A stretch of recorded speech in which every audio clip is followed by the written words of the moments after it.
What makes a good gameplay loop? There are many reasons that could drive players to come back to a game for many hours. A unique visual identity, an interesting story involving compelling characters, or, as we'll be discussing now, a satisfying gameplay loop.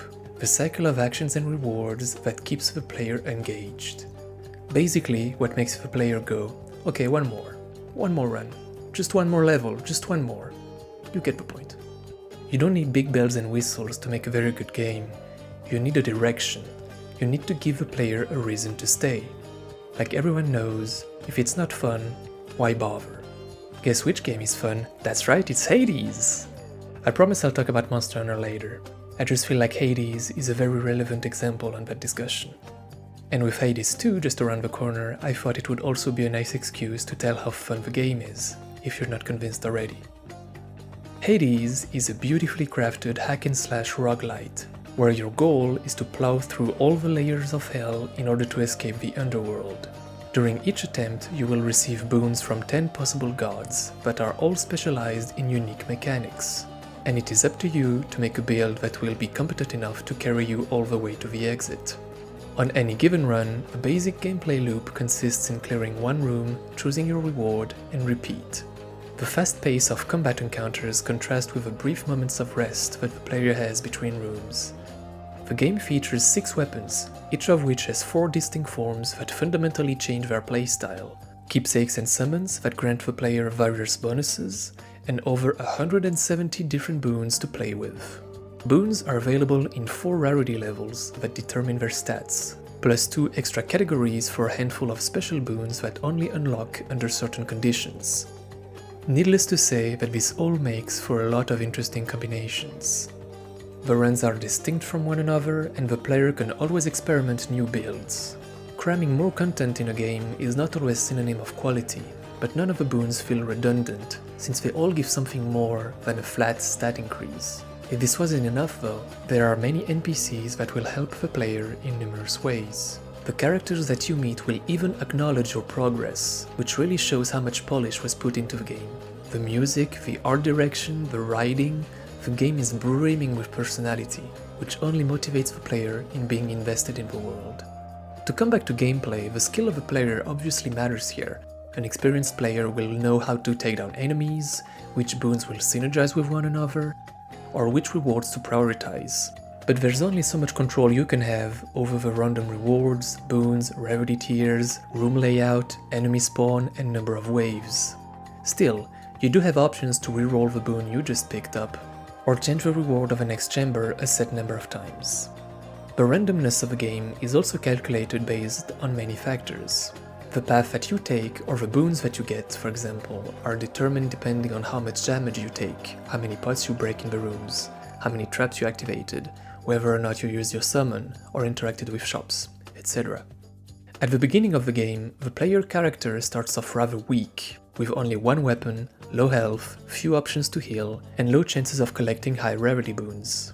As you keep trying though, you not only get better at the game by gaining more understanding of the game, but also by upgrading your character with a currency that survives your attempts, until you finally beat the game.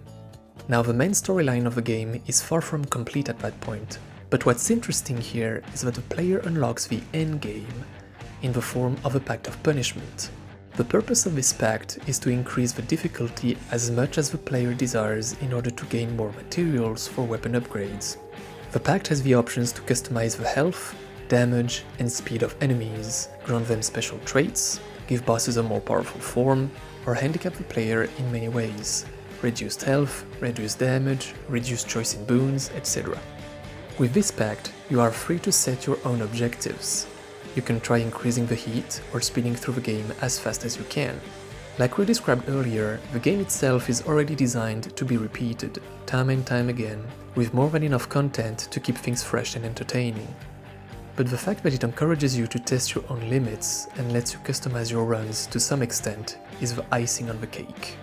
Even after you've gathered everything there is to obtain in the game, you will probably stick around by virtue of how fun the cycle is, cutting through waves of enemies and powerful bosses like it's nothing as you're rushing to the finish line. Then you'll be like, oh, less than 15 minutes this time, and then you do better, and better, and better.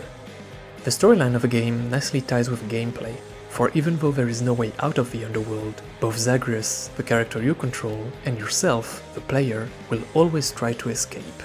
Zagreus because of his rebellious spirit, and you because, again, the game's pretty damn fun. Now what does this have to do with Monster Hunter? In a similar fashion, Monster Hunter games are typically not finished once you complete the main questline. After that, there's a whole endgame system waiting for you. Extra monsters hidden behind hunter ranks, weapon augments, charms, decorations, relic weapons, all of which should keep you busy for a while. But once you made all the equipment you could hope for, beat every quest of the game, what else could there be for you to do left? Pick another weapon, and you basically have a brand new game to conquer.